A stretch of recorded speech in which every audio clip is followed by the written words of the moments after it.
हे भगवान, ये पैरासूट ऊपर उड़ने से पहले ही जलकर स्वाहा हो गया। सो हेलो मेरे 31 सब्सक्राइबर की यूट्यूब फैमिली, आप दीपावली में खुद सजो या ना सजो, लेकिन घर को सजाना कंपलसरी है। तो इसीलिए मैंने अपने घर को सजाने की शुरुआत करी दरवाजों में मालाएं लगाने से। फिर मेरी मेहनती मम्मी ने पिछले साल के चिट निकालकर नए चिट लगाए। फिर मेरी मम्मी ने शुरू करी पहाड़ी देली बनानी, और पीछे से बकासुर सारा काम धाम छोड़कर दूसरों के सर में बम जला के डाल रहा है। हमारे उत्तराखंड में तो इसी प्रकार की देली बनाई जाती है और इसी से शगुन होता है। फिर तुषार खुद तो बम जला नहीं पा रहा था और अपनी दादी से बम जलाने की जिद करके उनकी जान खा रहा था। फिर नानी ने सारी सीढ़ियों में लक्ष्मी माता जी के पाँव बनाए। फिर हम अपने बगल के घर में गए और देखा तो हमारे पड़ोसी रंगोली बना रहे हैं। पहले मैं रंगोली नहीं बना रही थी, लेकिन अपने पड़ोसियों से कंपटीशन करने के लिए तो अब रंगोली बनानी ही पड़ेगी। और अब यहाँ पर मेरी मम्मी ने पहाड़ी देली कंप्लीट कर ली है। और फिर मेरी मम्मी फूलों की माला लेके आई और बोली तब से फोन लेके आवारा कुत्तों की तरह नाच रही है, चल माला लगा। और बोली वैसे तेरी अभी हालत देखकर तुझमें और रोड के कुत्ते में कोई अंतर नहीं कर पाएगा। और माला लगाकर देखो हमारा गेट कितना सुंदर लग रहा है। फिर मेरी मम्मी ने गन्ने से लक्ष्मी माता जी बनाई, जो कि दीपावली में बनाना बहुत ज्यादा जरूरी है। और दीपावली में बिना लक्ष्मी माता बने दीपावली कैसे बन सकती है, यही तो इम्पोर्टेंट है, क्योंकि धन की वर्षा तो यही करेंगी। तो जोर से बोलो, सारे बोलो लक्ष्मी माता की जय। फिर मेरी मम्मी में और मुझ में फोन को लेकर लड़ाई हो गई।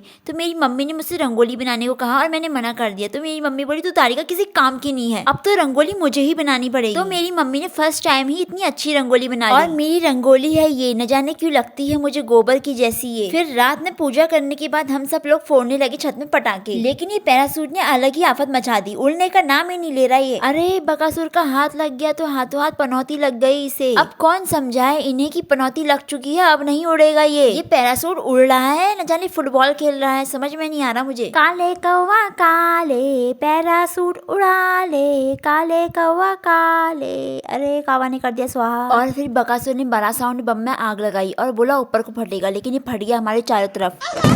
फिर अनार में आग लगाने के बाद बकासुर ने किया घिर्री में अपना रंगारंग नाच। फिर मम्मी ने फेसबुक में पोस्ट करने के लिए ली 1000 सेल्फी। और फिर सतयुग से आई हुई मेरी प्यारी अम्मा भी आज सैनियों की दगड़ अपनी ग्रुप फोटो खिंचवाएगी जो दादाजी को सेंड करनी है। और हमारे मोहल्ले में दीपावली एक दूसरे के घर जाकर प्यार से मिठाई बांट कर सेलिब्रेट करते हैं। और ये रंगोली बनाई है भूमिका ने, वाह। और मेरे बस में तो सिर्फ ये पॉप फोड़ना ही है, क्योंकि रिस्क से इश्क करने की हिम्मत मुझ में नहीं है। और ये बच्चे रंगोली बनाने में इतनी टैलेंटेड है, मुझे लगता है मुझे इनसे आज ही से क्लास ले लेनी चाहिए। और फिर हमारी मोहल्ले की आंटियां आपस में पूरा एक दल बनाकर आई और हमने तो उन्हीं की मिठाई के डिब्बे आपस में झोल मोल करके वापस उन्हें ही लौटा दिए। और ये अंकल जी सारे बम बड़े ही प्यार से अपने हाथों में ही फोड़ रहे थे। और ये 3 सहेलियां सिंटी मिंटी और चिंटी 1000 फोटो खिंचवाने के बाद अपना अपना बुरा लेकर मिठाई बांटने चले गई। और ये पटाखे जला रहे हैं या एक दूसरे में आग लगाकर महाभारत करवा रहे हैं।